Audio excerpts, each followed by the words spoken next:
Hello, and welcome to another episode of Leader Generation brought to you by Mada. Our guest today is Jon Miller.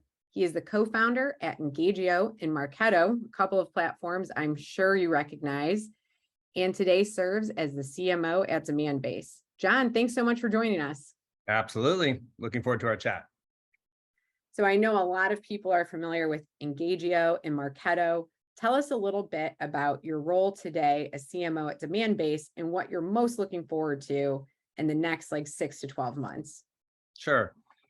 Yeah, so I joined Demandbase a little over 2 years ago when we made the strategic decision to merge Engagio and Demandbase together into a single platform, combining Demandbase's sort of top of the funnel expertise with Engagio's minimum bottom of the funnel expertise to build what we ultimately think is and believe is the sort of leading ABM platform. So that's been a great journey over the last 2 years, really building the new Demandbase. One of the biggest marketing challenges I have as the CMO of Demandbase is the company's been around for so long that we have great brand awareness. People know, have heard of Demandbase, but they don't know who we are today. In our current incarnation. They don't know, for example, that we compete against ZoomInfo as often as we compete against ABM vendors because we sell data, for example. So, it's really an interesting marketing challenge to think about how do you kind of get the whole people to recognize this isn't your grandfather's Demandbase. This is a new company. We're doing new things and we're excited about it. In terms of personally excited in the next couple months, I have a marketing leadership offsite coming up in just a couple weeks. And so much of our lives are remote and virtual these days that when I have the opportunity to get together with my leadership team and strategize and talk and hang out, it's really gratifying. So looking forward to that. Yeah, that is exciting. Right before the call, we were talking about, I had the opportunity to go in person to a trade show, and the energy and the context, how much more value you get out of the context is huge. So I'm sure your leadership team will appreciate being together to discuss 2023. So you mentioned that one of your challenges is people seeing Demandbase in a different light. And I'm sure you have to align with the sales team. And you recently wrote this awesome LinkedIn article on marketing sales alignment. Tell us a little bit about, from your perspective, what types of organizations must have marketing sales alignment as a practice and as a principle and a process, not just, as a theory of, we know what sales is doing and we're trying to create opportunities for them. Well, I would argue pretty much every organization, needs this the way you asked the question. Every B2B organization needs it. Ultimately, I think, there's a single revenue team, and you're trying to put points on the board. You have players in different positions on this team. So there might be, the forwards and the fullbacks or whatever, and they do have different roles to play. But ultimately, if you're not working together as a unified team, you don't care how good the individual players are, you're not going to win. Right. So I think it's pretty darn essential for almost any organization. And do you have to be doing account-based marketing to have an aligned sales and marketing team? No, of course not. I think that I also think that too many people think of account-based marketing as a yes or no proposition. I mean, we're just talking about your go-to-market. What is the way you approach generating, pipeline and revenue, for your business? And rather than I'm either demand gen or ABM, I think it's better to think about it as a spectrum. And it's a spectrum of styles based on, more than anything else, your average deal sizes. So at the very, very top, if you're selling 8-figure deals, you are almost definitely practicing truly bespoke one-to-one account-based marketing, because that's the right approach for 8-figure deals.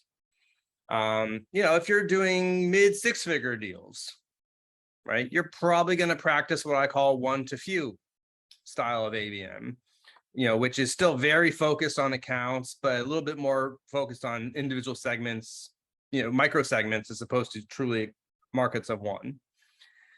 If you have lower 6-figure or high 5-figure deals, you're probably doing one-to-many ABM, which is, again, much more scalable, more uses of technology.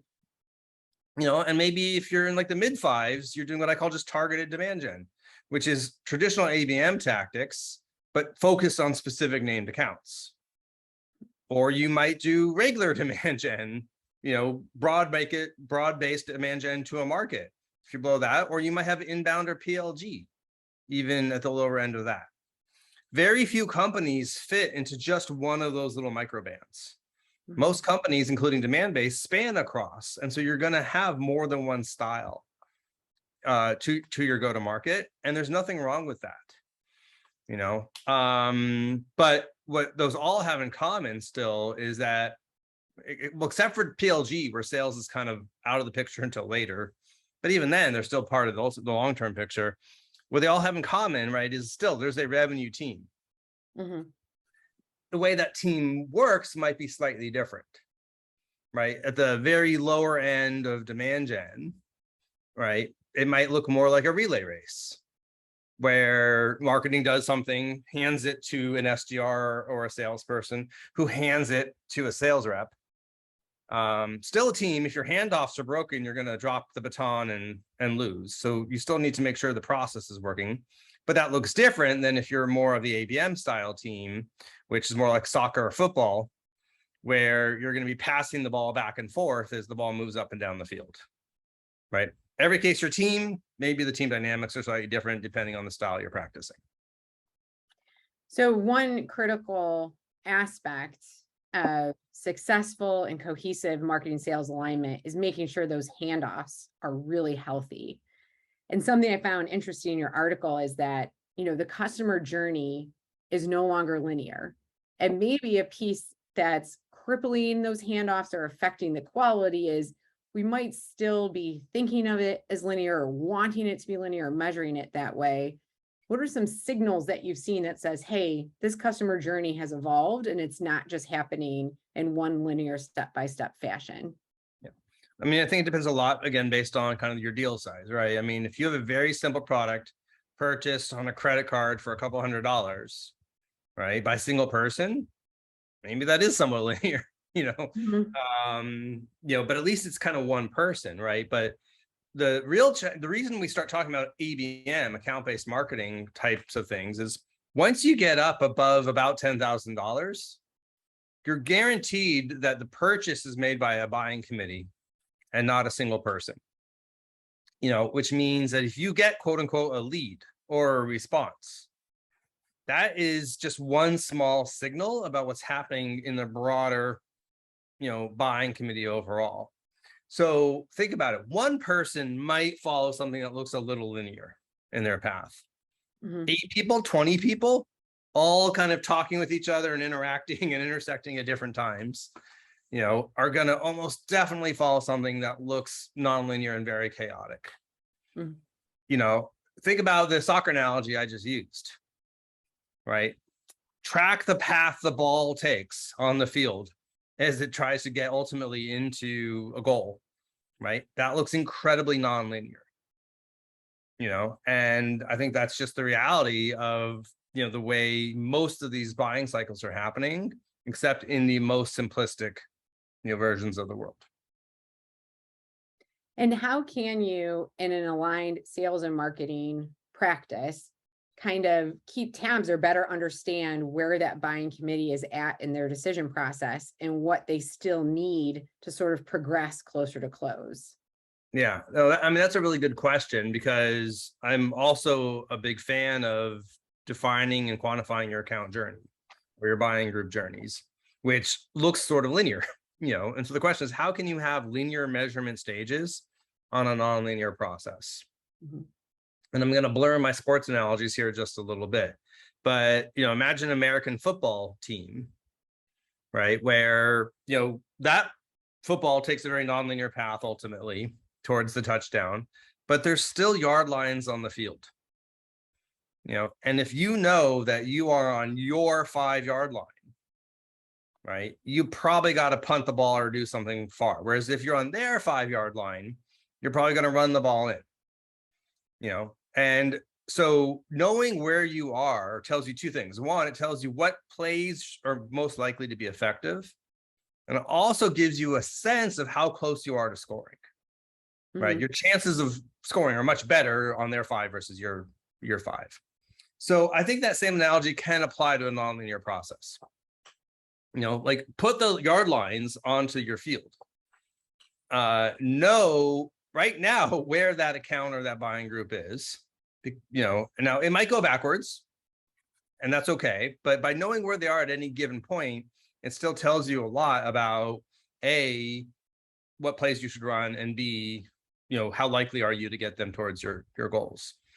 So, in my book, I talk a lot about just how to define the account journey and the stages of the account journey, how to use predictive analytics to map and understand where an account is, in the journey.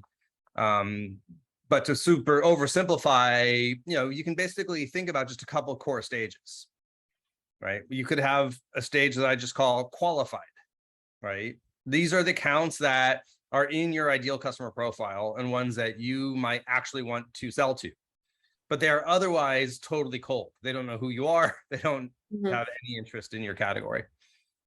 You can then move to a stage like aware. These are accounts that are at least showing some interest in the category. Then accounts that are engaged, right? These are now starting to interact with you. They're coming to your website, they're downloading your content, some things like that, but they're not yet in a buying cycle. And then you can have a stage I like to call the marketing qualified account, or the MQA. It's a play on the classic marketing qualified lead, or MQL. And this is where the magic happens, when all the signs are showing that this account might actually be in a purchase cycle. And we really want to make sure we're engaging and connecting with them. And then from there, you can have your opportunity stages, meeting, opportunity, and then even beyond into kind of post-sale customer stages. You can make that more complex. You can make it less complex. I think it's important to customize it for your business, but something like what I described tells you so much about how to think about, interacting with that buying group. So you mentioned MQAs actually in a purchase cycle.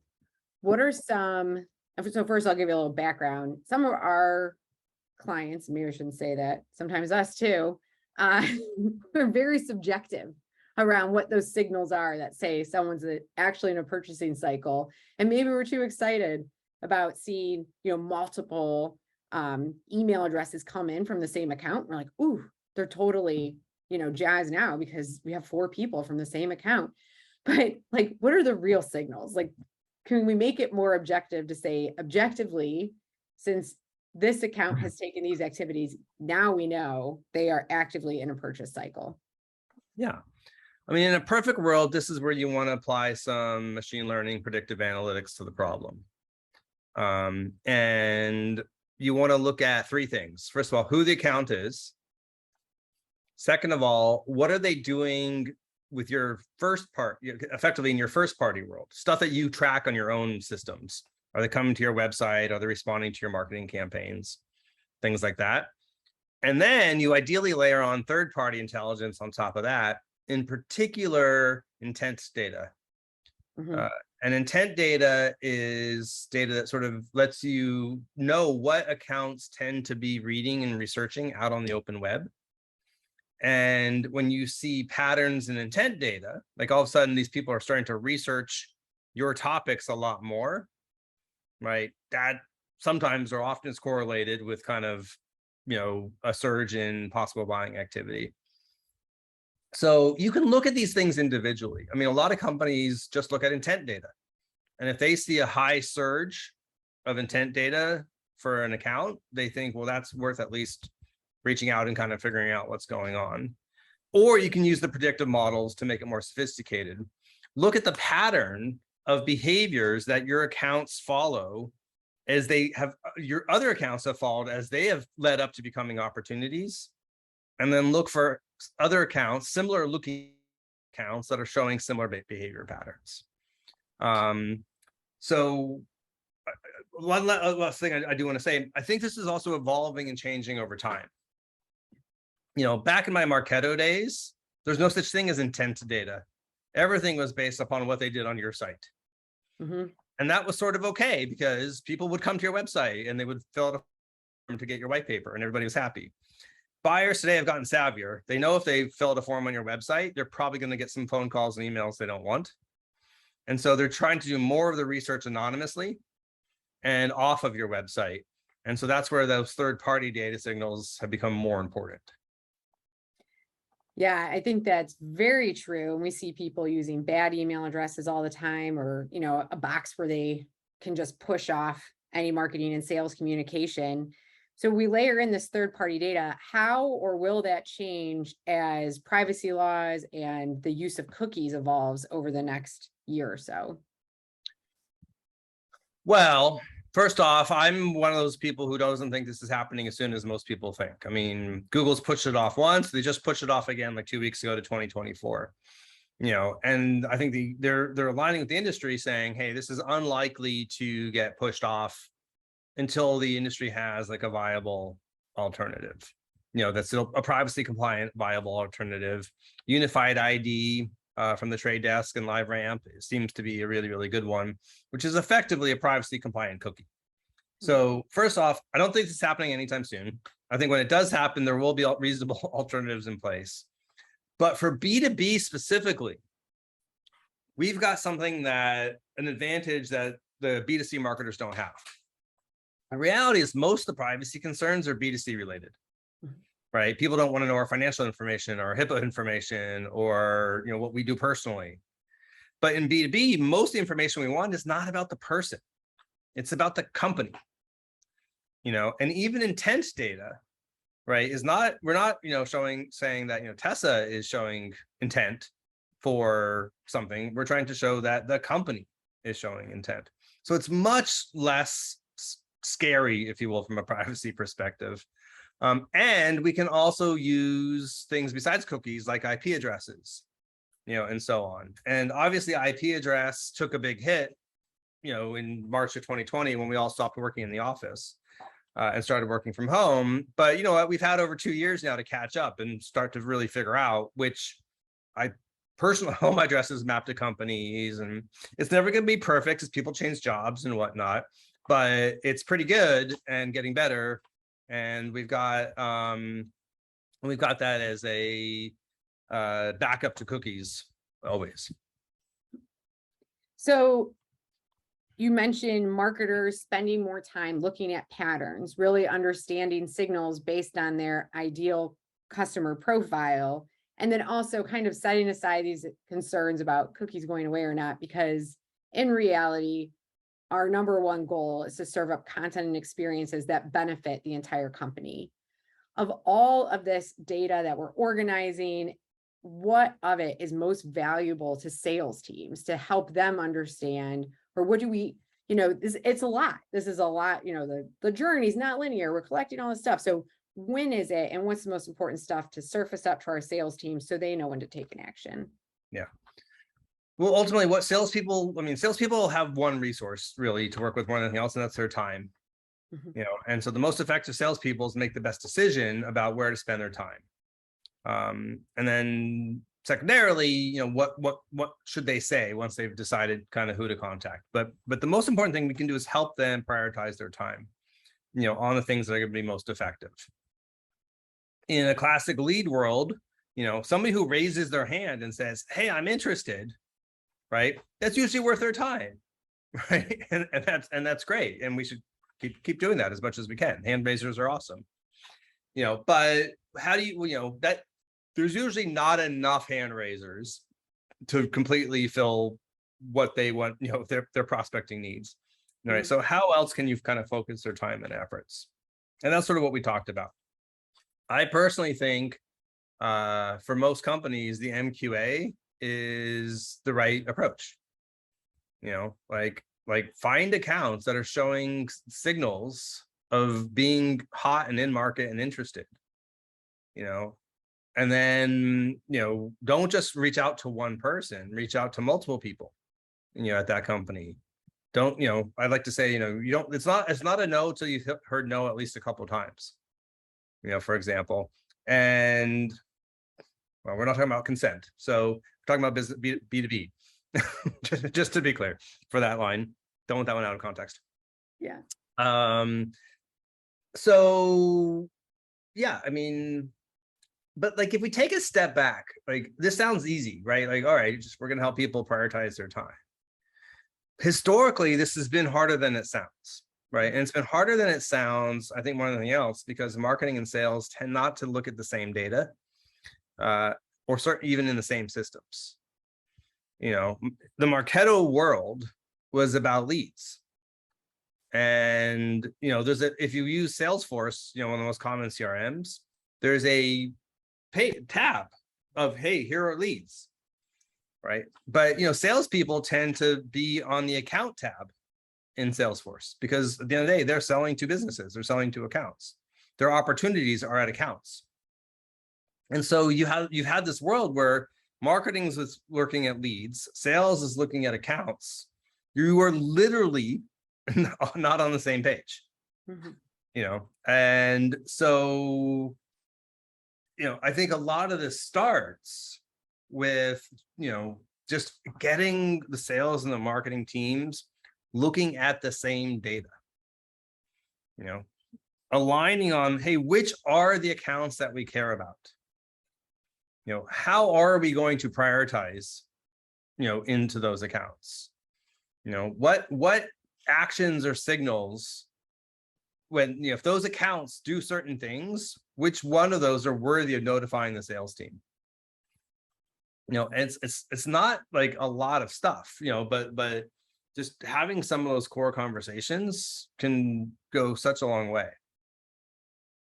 I don't want to take you too far off your track, but sort of there's three kind of just specific things that I would recommend companies think about doing for alignment here. Okay to get into those? Yeah, no, I think that would be great. Yep.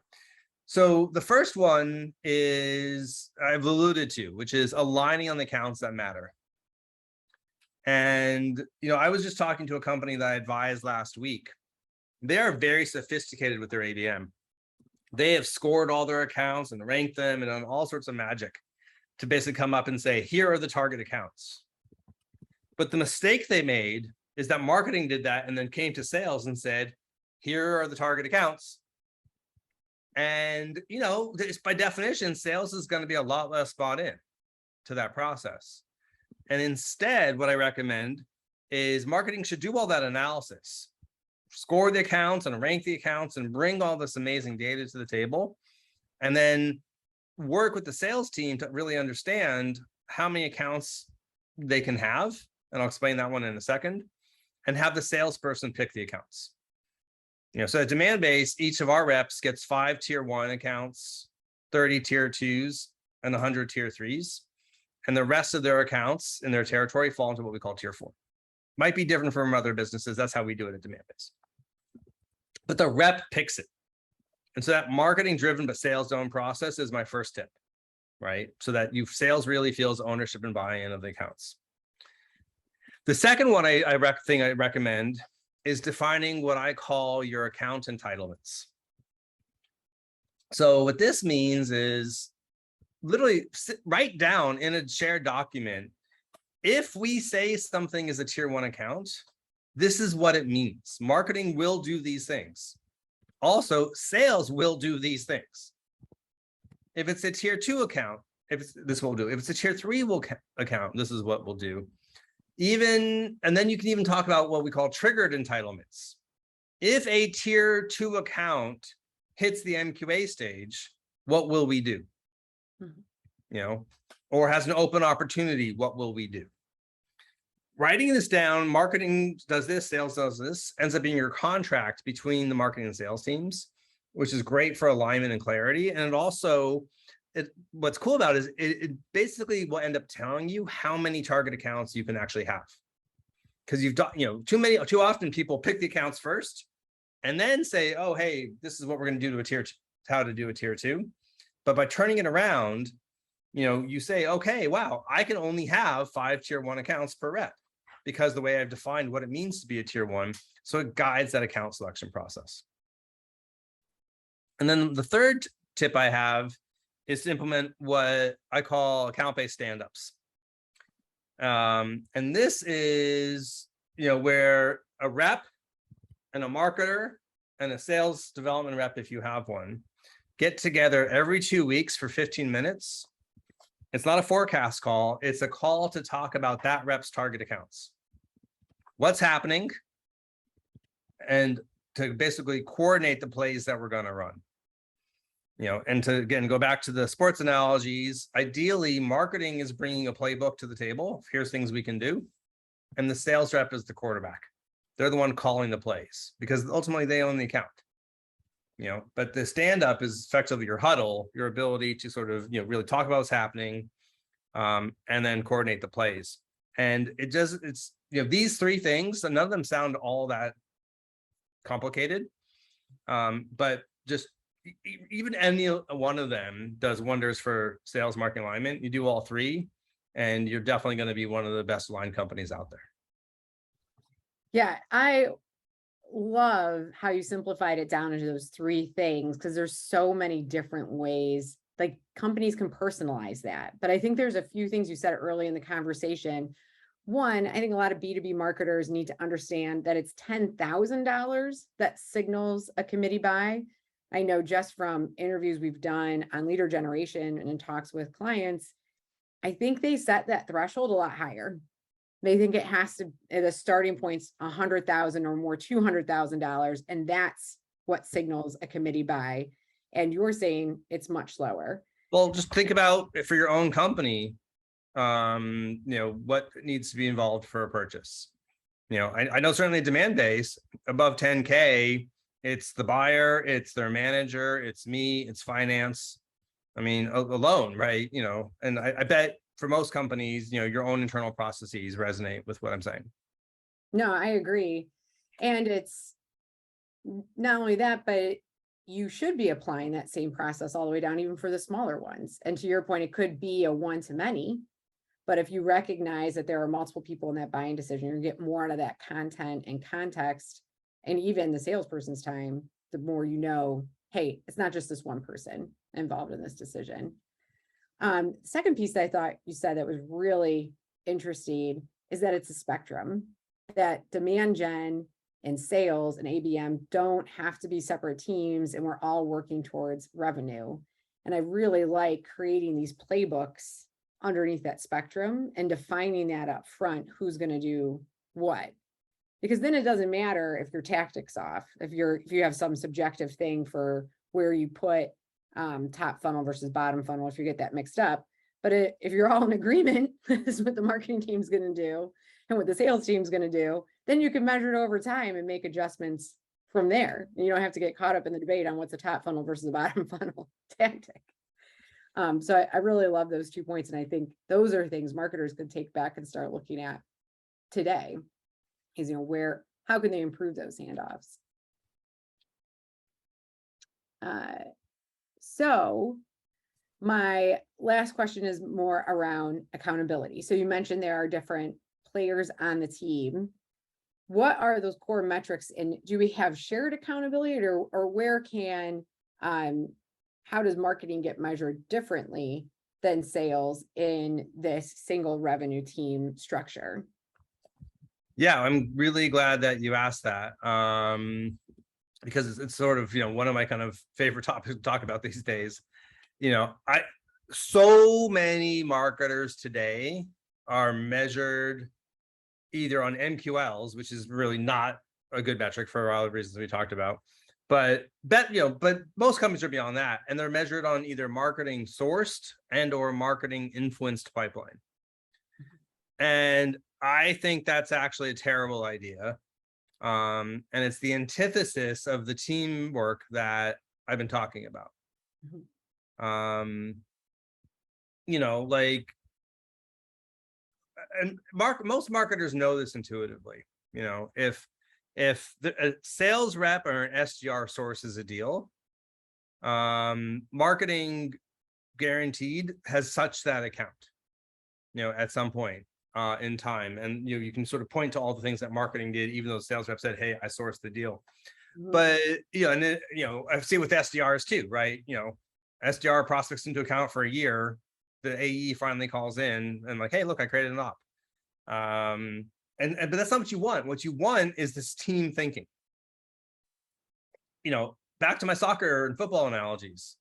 At the end of the day, nobody's measuring on the scoreboard. Here's how many points the wide receivers scored versus the running backs. What's on the scoreboard is, did we get enough points to beat the other team? And that's what we need to have here in sales and marketing. We want to just measure, is there enough pipeline to make our goals? And everybody, marketing, sales, and the AE should be measured against that total. That means SDRs get paid for stuff that maybe they didn't directly source because they probably still touch that account. And it encourages this sort of team-based thinking, where the play is the AE calls that person, the SDR calls these people, and marketing is doing this kind of support at the same time, right? And you'll never get that kind of coordinated team-based effort, if you're in a world of trying to give everybody and portioning out credit, as opposed to just focusing on what really matters. Yeah, no, I love that answer. I was smiling as you were talking because I can personally relate to a lot of that, where it's like, oh, no, I already knew this person. I've been calling them all the time. I did all the work. And it's like, oh yeah, okay. Our brand, our marketing, we had zero influence. It is all working together because, like you said earlier, buyers are savvy. They're not going to make a decision in isolation based off one conversation. They are going to third-party websites to validate what they're hearing and to do their own research. So Jon, we are at time, and I really appreciate all this awesome insight. I think you gave us some really accessible frameworks to start rolling out tomorrow to improve our marketing sales alignment and also how we measure. If people want to get in touch with you or read more of your content, especially your book, where can they find that information? Yeah, everything we talked about and a lot more is covered in my book, Unspam Your Brand, the definitive guide to a smarter go-to-market with account-based marketing. And you can get it off of the Demandbase website. It's a real book. It's not like some flimsy throwaway ebook. It's 260 pages. But we do give it away for free, the PDF for free on our website. So I recommend that to everybody listening. If you need to get in touch with me, best way is on LinkedIn and mention that you heard the podcast. Perfect. Well, thank you, Jon. And if you want to hear more podcasts from Leader Generation, you can visit tenlo.com/leader generation, and we will talk more next time.